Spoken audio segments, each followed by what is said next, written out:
I remember the first few months after I became an L&D specialist.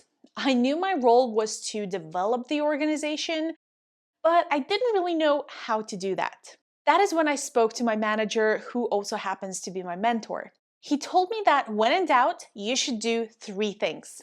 In this lesson, I'll share with you the three activities you should do as an L&D practitioner to develop the organization. When Alice encountered the Cheshire Cat, she asked him which way to go. "That depends a good deal on where you want to go," answered the cat. And that is the question we need to be asking ourselves with the first activity. Where does the organization need to go, and what will help it get there? This is called analyzing the learning needs of the organization. If we don't know what the learning and development needs are, how can we provide the right solutions? A good learning needs assessment will tell us not only what the skills and knowledge gaps are, but also what are the strengths of the employees, where we should focus our energy on, how much resources we need to be spending, how to support the organization in its strategic efforts, who are our learners, and how do they prefer to learn. Some time ago, a client asked me to do a training on handling change. It was for all employees, and the objective was to help people deal with change in situations that they had no control over. We designed the training and we were ready to deliver it, but on the day, the session was canceled because no one signed up. It turned out that when the L&D collected the learning needs, they only spoke to people managers, not their direct reports.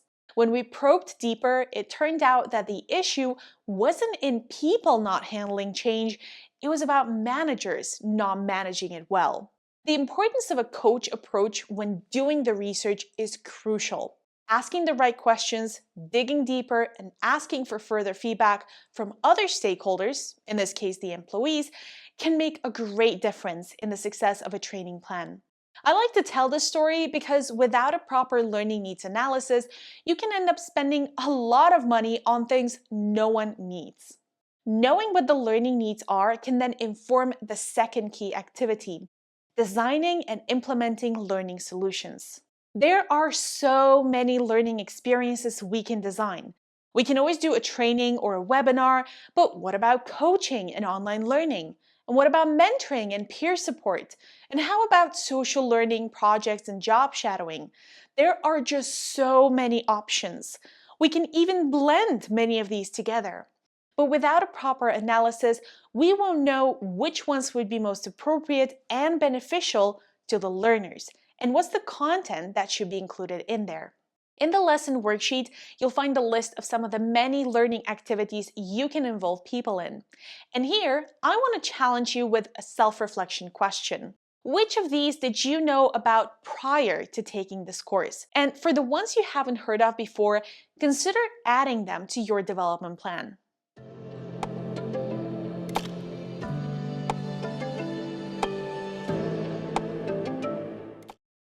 After designing and implementing, it's time to move to the third activity: evaluating the impact of our work. And that can mean things like collecting feedback, producing attendance and performance reports, interviewing learners and their managers, evaluating external vendors, and so on.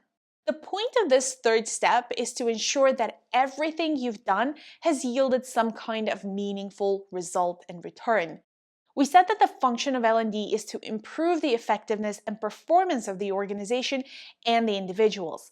And this third activity ultimately should answer the question: has the effectiveness and/or the performance been improved? To get an answer, you can ask a more specific question. What was the initial status of the learner, and what is that status now? I was recently asked to run a webinar on how to set effective goals. The main challenge was that very few employees had set any goals in the system, and the ones that did were of very poor quality. People didn't know how to write SMART goals. We ran a few sessions and then checked out on the system to see what was the effect. Not only did we see increase in the number of goals up on the system, but we also realized that the goals followed the best practices that we had shared with the employees on the webinar. How do you evaluate your learning initiatives? Let me know in the Discuss tab.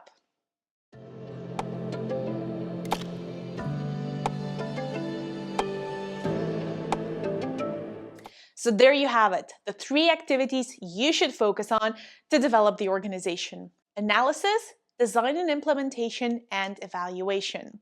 This doesn't mean that this is all you do. On the contrary, as L&D practitioners, we have our hands in a lot of pies. We help build a learning culture throughout the organization. We support knowledge, talent, and performance management. We take care of learning budgets and set the learning strategy. But if you're not sure where to start, then start with these 3 key activities: analyze the learning needs, design and implement appropriate learning solutions, and then evaluate their impact. I want you to consider some actions that you can incorporate into your day-to-day that cover the 3 basics. In this lessons worksheet, you will find some blank space to write your notes, and I've also added a few suggestions to get your creative brainstorming started. Make sure that you not only think of ideas, but also put them in a plan with timelines, actions, and owners. For more tips and tricks, head over to the L&D Academy, where we share useful resources specifically designed for learning and development practitioners. If you enjoy this, please like and subscribe for more content like this. See you next time!